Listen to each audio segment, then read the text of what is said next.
workshop. Today we will discuss dynamic disease modeling, and before we learn about machine learning modelings and statistical modeling. Why do we model diseases? Why we use these models to estimate and predict our disease patterns. Dynamic modeling we use for the prediction, for cost, how many people will get sick and when. We can plan according to our hospital capacity, vaccine stockpiles, quarantine duration, and also we can assess some control measures like test interventions, vaccinations, masks before deploying them, and understand why past epidemics spread the way they did. Model number 1 is the SIR model. S is for susceptible, 1 is for infectious, and R is for recovered.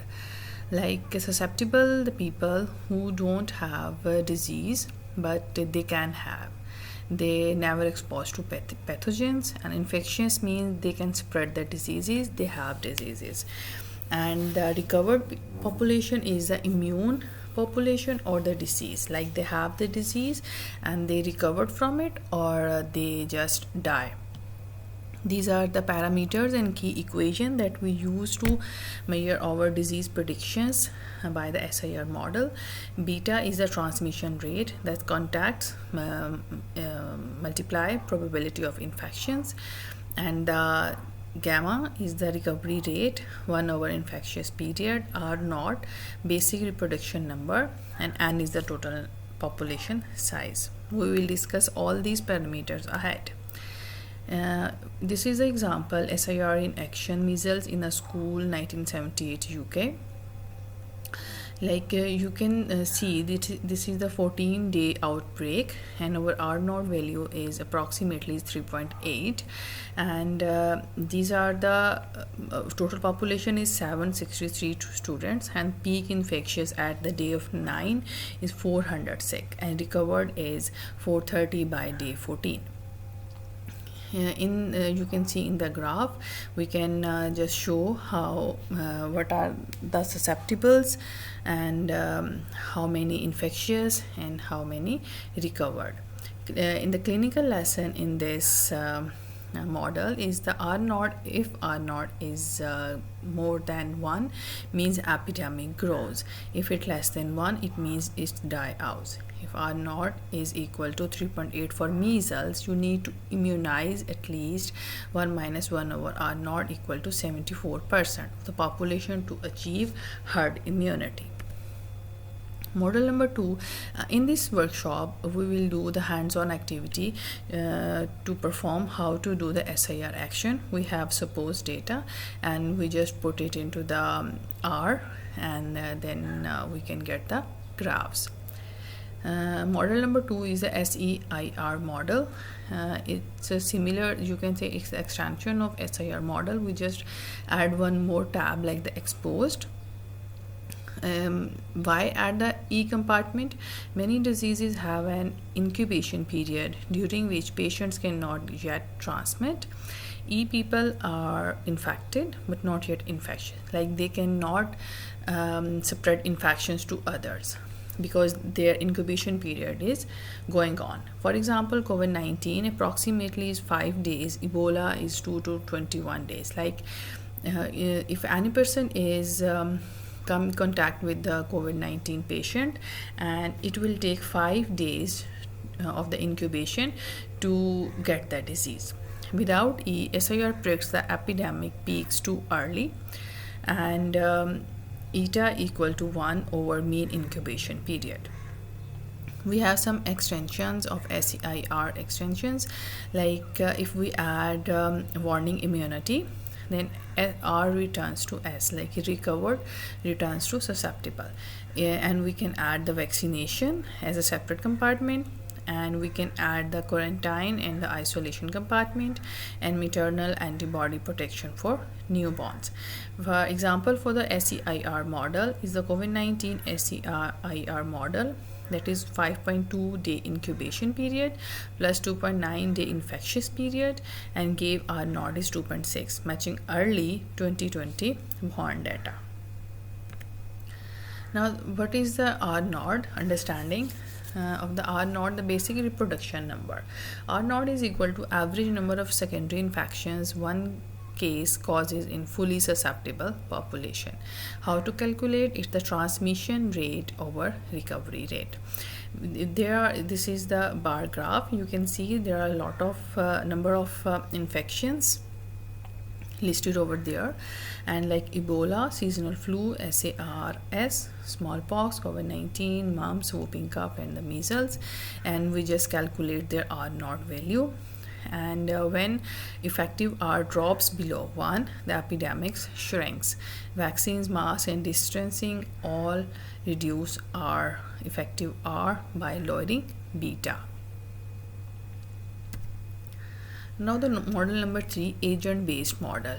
In this model, we just suppose one person is equal to an agent. It have different individual characteristics like age, sex, location, behavior, immune status. Behavior rules: agent move, contact others, become infected, seek care, and recover. Emergence: population pattern arise naturally from individual interactions, not assumed. Flexibility: at school, transport, social networks, weather, healthcare access. Real world ABM platform: Covism, COVID-19 ABM, Gate Foundation, 1000K agent. Flute, US influenza planning CDC tool. FRED, framework for reconstructing epidemic dynamics. NetLogo, teaching platform that's free and visual. Next is the network model. These all models that we are discussing over here, they just explain, we can just select those models according to our data, which kind of data we have, which number of population we have, and all other parameters are matters over there. Disease travel along human contacts network, not through air uniformly. Like if the random, each pair connected with probability. Uniform, like each person have the equal, we just consider every person has the equal probability to contact with other. Everyone equally likely to be connected. And the scale free, like a few people have the more connections as compared to others. A few hubs have many connections. Super spreaders in STI, COVID clusters, airport hubs. Small world, high local clustering plus short paths. 6 degrees of separation, realistic for communities.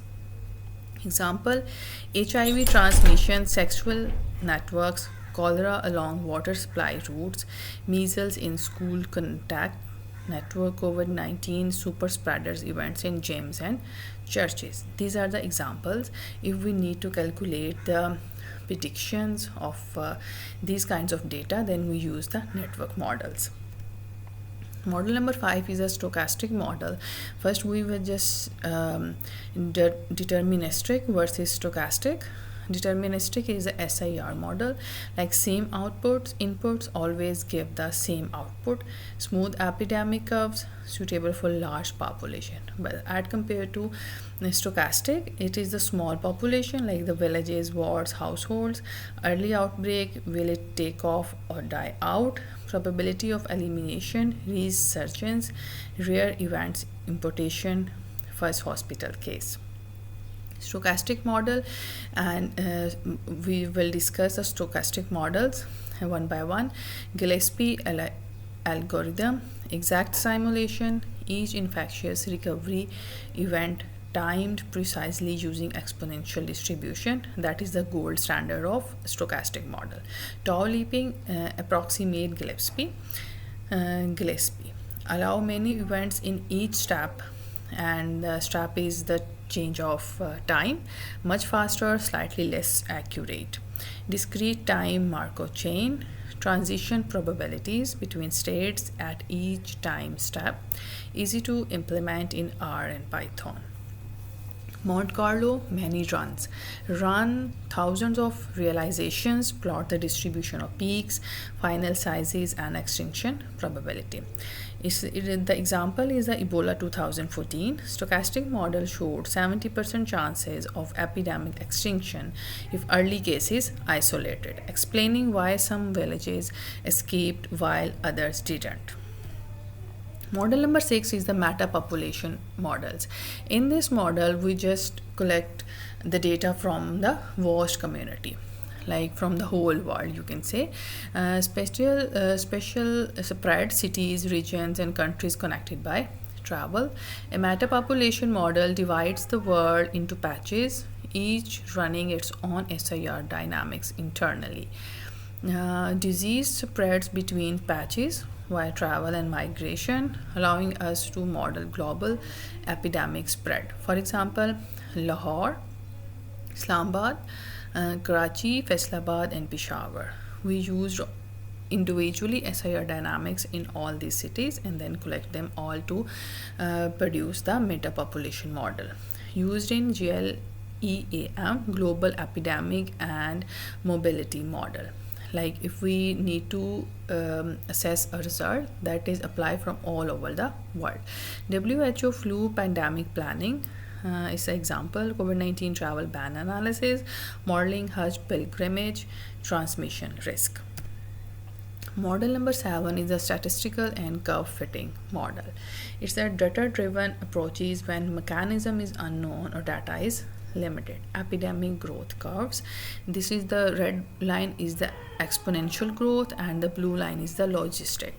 And the COVID-19 example, and you can take the we can just add some more extensions to the dynamic modeling by adding statistical modeling and the time series to express our analysis in the more accurately, and the probabilities are very high. Now this is the summary of the choosing the right model at a glance.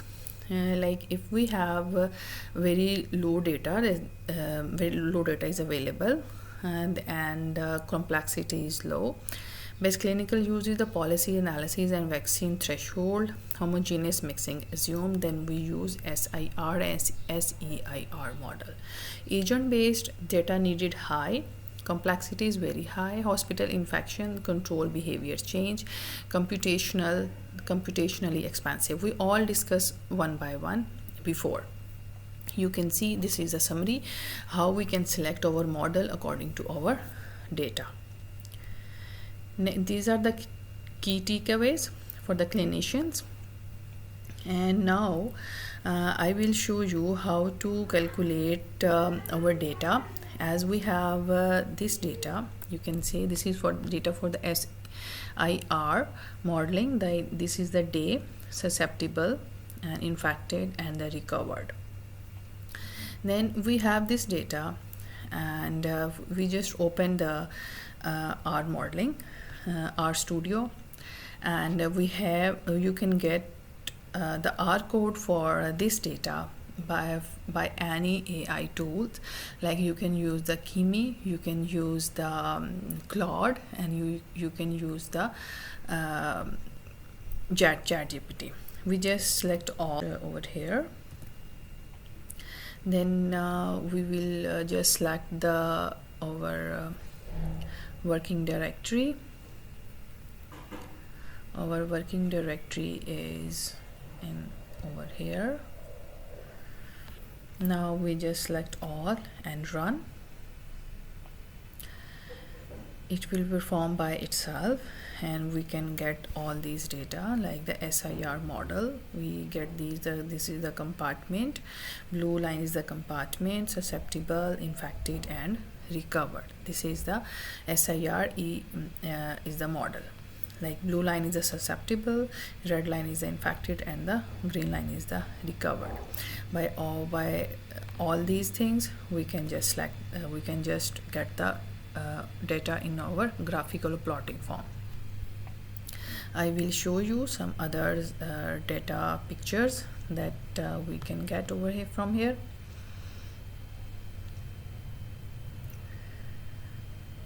This is the R naught value.